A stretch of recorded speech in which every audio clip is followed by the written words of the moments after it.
Hello family, welcome back to the channel. Welcome if you're new, welcome back if you're not new. Happy Sunday. I'm not quite sure when this video is going to post, if I'm going to post it today or tomorrow. Or I might post it tonight, but we'll see. You know, for the past couple of, I'll say a week, for some reason, I've been led to speak on family and speak on people and how they react towards each other. There's not a day that I get on the internet or I'm affiliated with social media somehow, even if it's through YouTube, because I'm a YouTuber. I create content that people are talking about how it is so hard to pay rent now.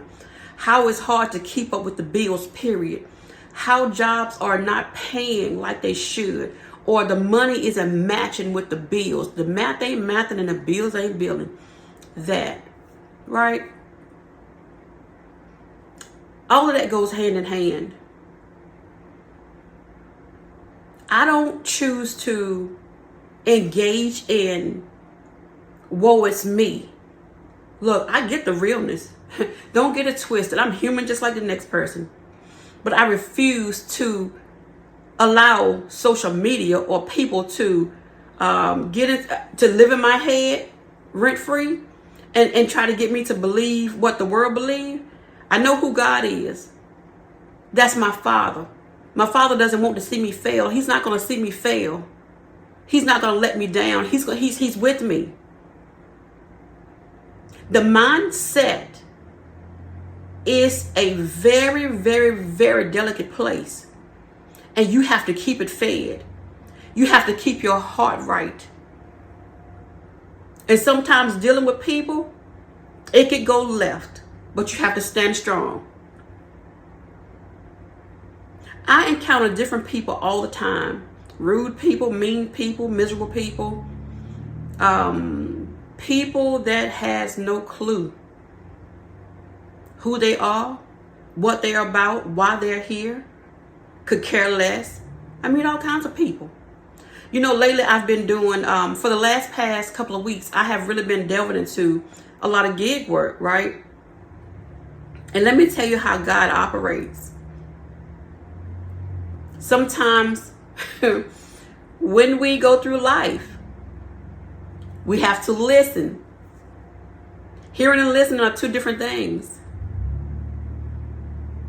Some of us are meant to be out in the world,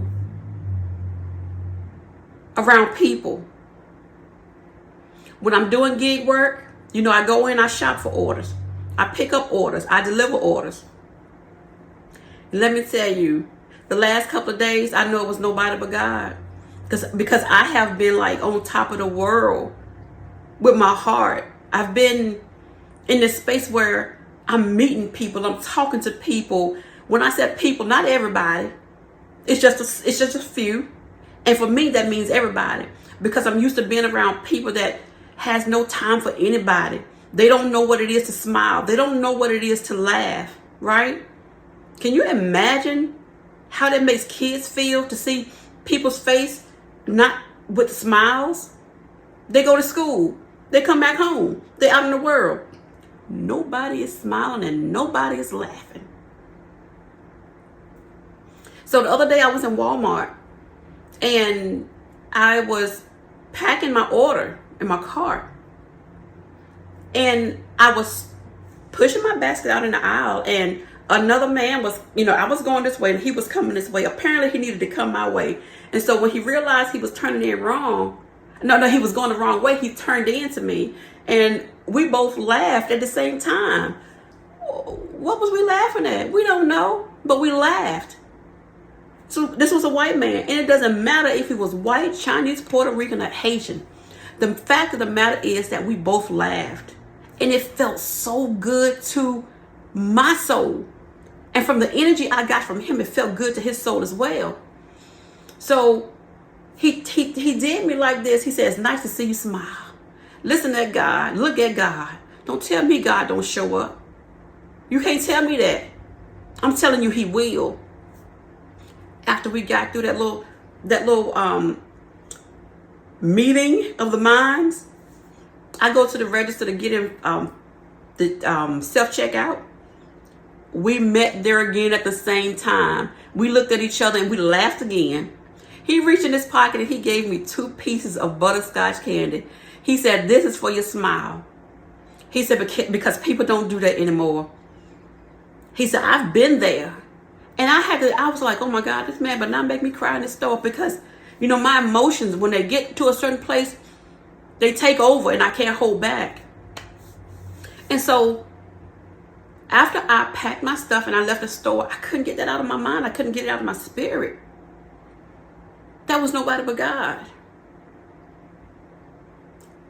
Whatever has you angry, whatever has you miserable, whatever has you in a place where you feel like your life is over, whatever has you in a place where you feel like you can't move forward, even if it means that you have people around you that you need to get rid of to get to a certain space in your life, if you're really miserable and you want to move forward, do that. Stop being miserable.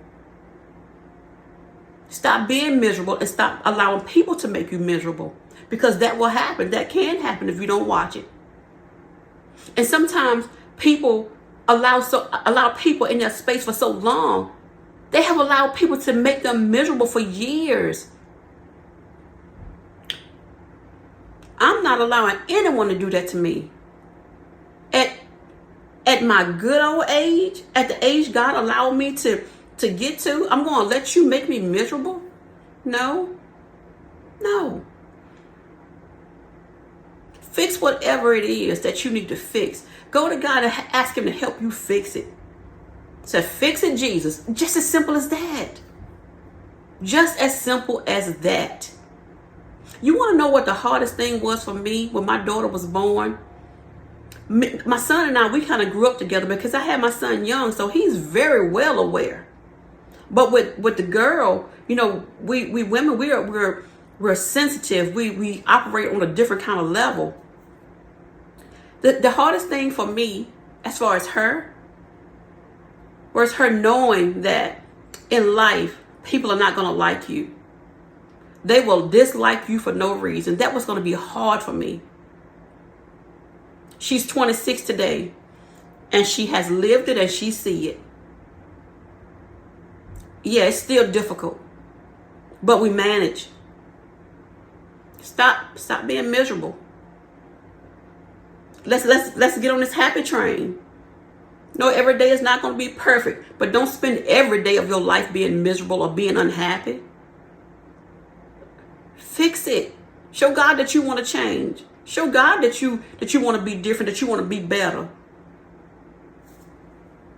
When I'm out in the store and I'm shopping for my stuff, if I see somebody, because you know sometimes in life people forget the elderly as if they don't exist. If I see them looking for something, they ain't got to be old. I'm stopping what I'm doing. That order is going to wait, because I got something in front of me that I need to be doing. I'm going to help them find whatever it is they need to find. And then after I'm done helping them, then I continue doing what I'm doing. This is what God wants us to be doing. Being stewards of others. Being good stewards over others. We can't forget people. We are here in this world together. Family, I love you. I'm going to end this video and I will see you in the next one. Mwah.